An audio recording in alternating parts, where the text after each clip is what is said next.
അതാ ഉഹുദിന്റെ യുദ്ധഭൂമിയാണ്. ഉഹുദിന്റെ യുദ്ധഭൂമിയാണ്.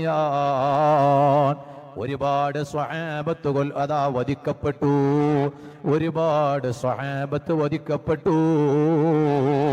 അന്ന് അബൂ സുഫിയാൻ റളിയല്ലാഹു അൻഹു എതിരപക്ഷത്താണ്. അബൂ സുഫിയാൻ റളിയല്ലാഹു അൻഹു യുദ്ധം കഴിഞ്ഞതിന് ശേഷം ചോദിച്ചൊരു ചോദ്യമുണ്ട്. അഫിൽ ഖൗമി മുഹമ്മദുൻ സല്ലല്ലാഹു അലൈഹി വസല്ലം, ഈ സമൂഹത്തിൽ മുഹമ്മദ് നബി സല്ലല്ലാഹു അലൈഹി വസല്ലം തങ്ങളുണ്ടോ? 3 തവണ ചോദിച്ചു, മറുപടി കിട്ടിയില്ല. രണ്ടാമതായി അബൂ സുഫിയാൻ തങ്ങളെ ചോദ്യമാണ്, അഫിൽ ഖൗമി ഇബ്നു അബീ ഖുഹാഫ, ഈ സമൂഹത്തിൽ മുഹമ്മദ് നബി സല്ലല്ലാഹു അലൈഹി വസല്ലമ തങ്ങളുടെ രണ്ടാമനായ സിദ്ദീഖുൽ അക്ബർ തങ്ങളുണ്ടോ? 3 തവണ ചോദിച്ചു, മറുപടിയില്ല. മൂന്നാമത്തെ ചോദ്യമാണ്, അഫിൽ ഖൗമി ഇബ്നുൽ ഖത്താബ്, ഈ കൂട്ടത്തിൽ ഉമർ ഇബ്നുൽ ഖത്താബ് റളിയല്ലാഹു അൻഹു മഹാനരുണ്ടോ? അപ്പോഴും മറുപടിയില്ല.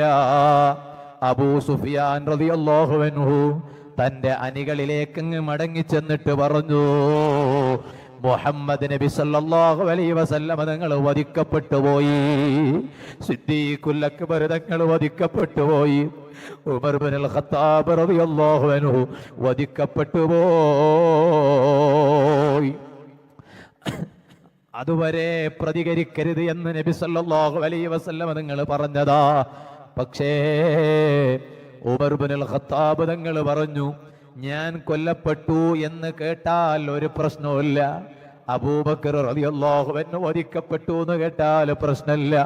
ഇതാരെ കുറിച്ചാണ് പറയുന്നത്?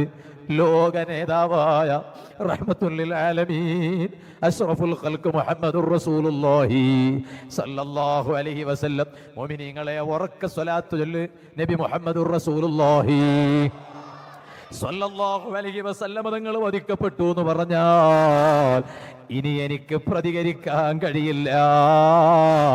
ഉടൻ തന്നെ അവിടുന്ന് വിളിച്ചു പറഞ്ഞു, യാ അദുവല്ലാഹ്,